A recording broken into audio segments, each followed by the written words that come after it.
Deeply concerned by the worsening global pollution and terrified that the world's natural resources may one day run out, the University of Chicago launches a potentially revolutionary scientific project to extract clean hydrogen energy from water.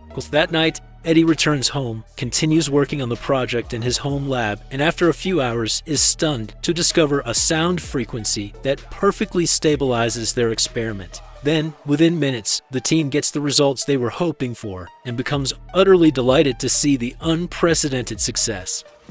Eddie returns to the lab to retrieve his motorcycle, and as he gets there, he notices the mysterious van leaving. Inside, Eddie calls out for his colleagues as loud as he can, finds no response, and as he goes around looking for them, he's shocked out of his mind to find Alistair dead on the floor with a plastic bag around his head, while Dr. Liu is nowhere to be found. Knowing the inevitable outcome, Eddie pushes aside his grief, confusion, and questions, runs out to his motorcycle, drives as fast as he can, and barely escapes and survives the massive explosion caused by a detonator triggered by the people in the van that ends up destroying the lab and 8 blocks of surrounding street. In the aftermath, Eddie manages to get up and watches on, paralyzed by disbelief and utter confusion, as the night that had started with great hope for humanity and celebrations ends in incomprehensible disaster. Moments later, Dr. Lilly receives an unexpected fax. Elsewhere, hoping to find some temporary refuge, Eddie proceeds to take Dr. Lilly to his loft. Pushing her growing panic aside, Dr. Lilly cautiously steps out of the restaurant, gets a cab, and as she proceeds to leave for the Union Station, she watches in horror as Eddie, who had left the restaurant soon after her, is recognized and chased by agents. I'll make it to the station. Meanwhile, determined to remain free and prove his innocence, Eddie runs for his life as the agents, together with Chicago police officers, continue chasing him. But how's he doing?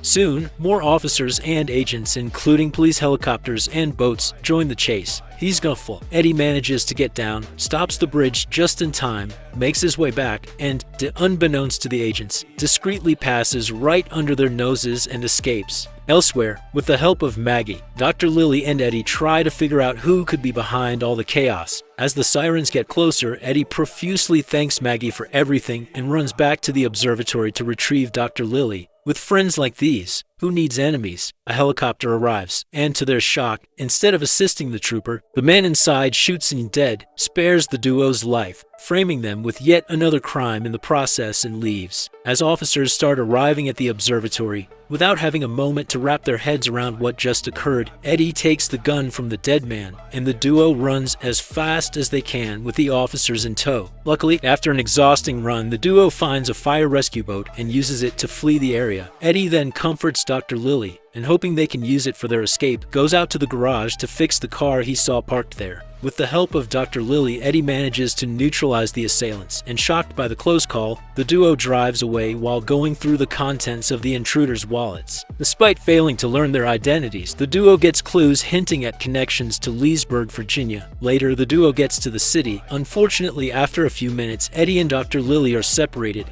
and the doctor is captured, sedated, and kidnapped. Eddie sees this from a distance, tries to catch up with the fleeing car to no avail, and only manages to memorize its license plate. A couple of hours later, Dr. Lilly wakes up and finds herself at the C-System facility. Meanwhile, after using his wit to trace the license plate, Eddie heads to the C-System's facility, gets inside disguised as one of the workers, and goes to the lab, where Dr. Liu and Dr. Lilly are forced to conduct an experiment, with a warning that they must replicate their recent success. As everyone leaves for the night and retires to their quarters, Eddie sneaks into the lab and, using his expertise, spends a few minutes fixing it. As alarms blare with frightening warnings, the panicked staff tries to save themselves and rushes to evacuate. Left to face certain death, the duo tries to find any means necessary to escape, but they are horrified to learn that all the containment doors have closed, trapping them inside for good. The lab, determined to survive the horrific ordeal, Eddie uses his knowledge to design a way out, and the duo quickly escapes the lab and heads to the lower level. Then, unable to tolerate the erratic man who has become a great liability that thrives on chaos and bloodshed